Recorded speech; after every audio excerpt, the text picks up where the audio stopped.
Hi, welcome to According to Lou, and this is CBT part 3. It's the 4th time I'm filming this. I made a 12-minute one earlier because it's Friday, and I like to do it in the morning.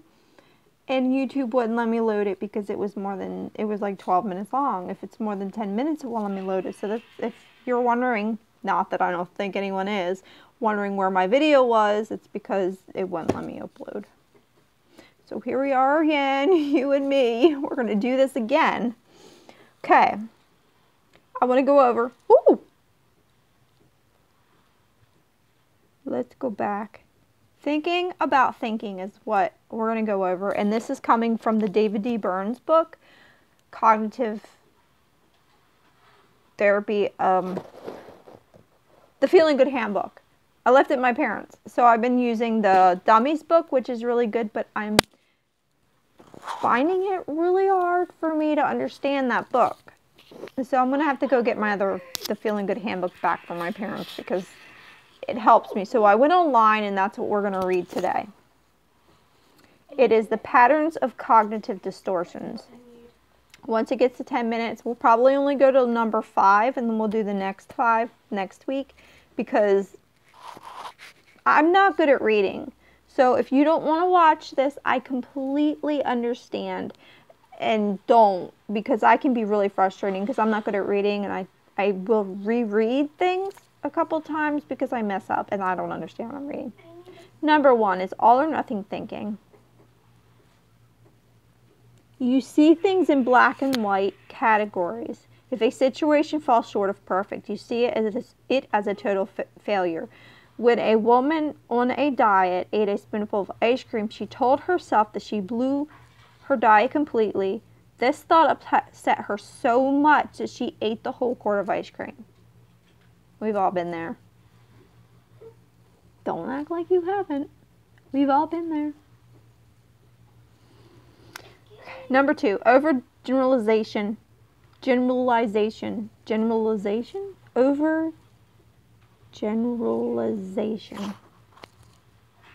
Don't say it slow. Doesn't sound like it's coming out right. When you see a single negative event, such as a romantic rejection or career reversal, as a never-ending pattern of defeat by using words such as always or never.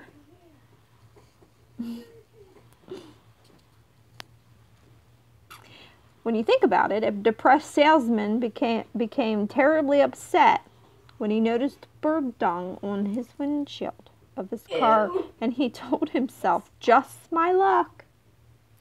Birds are always shitting on my car. Crapping.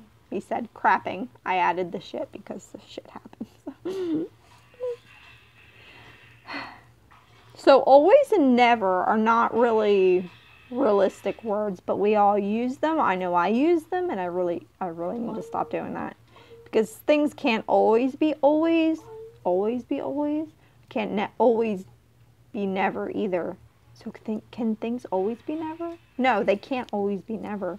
But how can't they? Oh, never mind. That's my own issue going on. 3, mental filter. You pick out a single negative detail and dwell on it exclusively, so that your vision of all reality becomes darkened. Like if you receive a positive comment about a presentation that you gave at work, the associates at work, but one of them says something mildly critical, you obsess over his reaction for days and ignore all the positive feedback. I do that.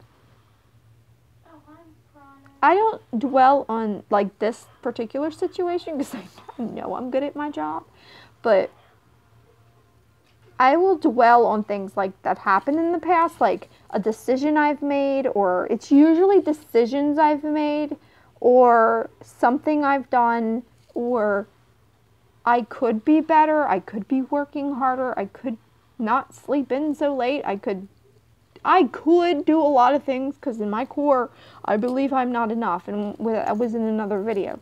So that is something I struggle with, that I kind of,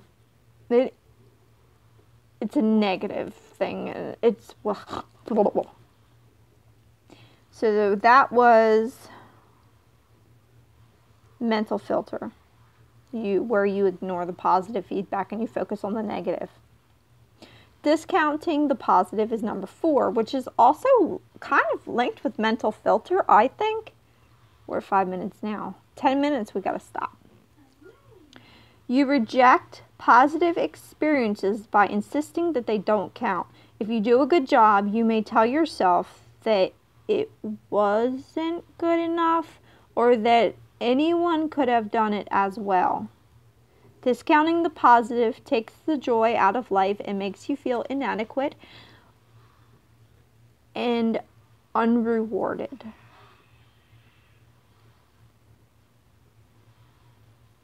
Yeah.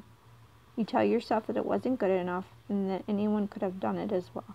That's, no. Yeah, sometimes I know I'm good at my job.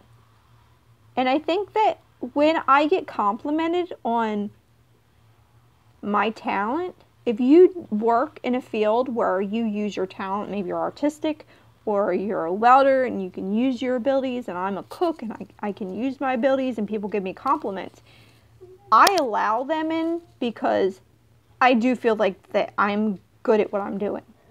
So I accept them. And it makes me feel good that people are complimenting me on something that I've done. Now, if I'm doing anything other than anything to do with food,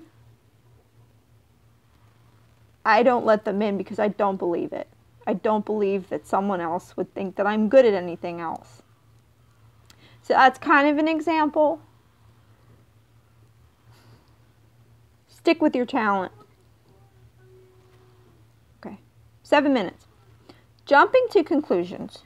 It's not a touchscreen, Lou. Number 5 is jumping to conclusions, and I got to do this quick because there's 2 parts to jumping to conclusions. You interpret things negatively when there are no facts to support your conclusion. Mind reading is number 1. Without checking it out, you conclude that someone is reacting negatively to you. So you're mind reading, you're looking at them like you know what they're thinking, and you don't know what they're thinking. You don't know what I'm thinking of you. And I don't care what you're thinking of me.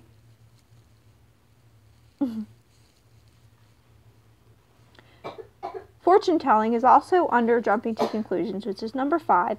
You predict that things will turn out badly. Before a test, you may tell yourself you're really going to blow it.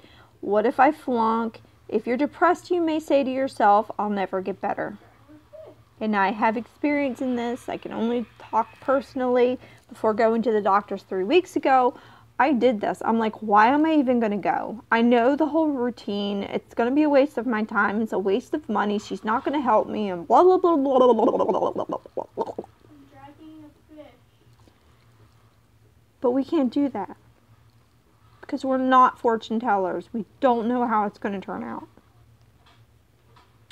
I'm going to stop this video now.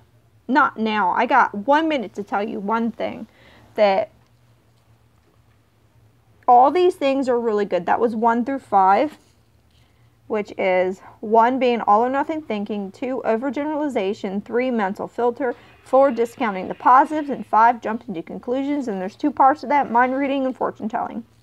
Now, when things happen to us in our lives that are really negative, let's say we crash our car, we spill something on our clothes, we might say to ourselves we were so stupid, and we might tell ourselves all these awful things and we believe them, but our mood is created by what we're telling ourselves.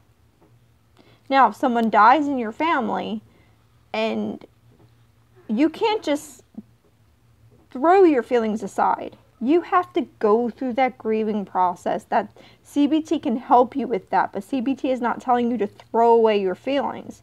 You have to go through that grieving process. But CBT can also help you get through those. Just wanted to add that. I really got to go because we're at 9 minutes.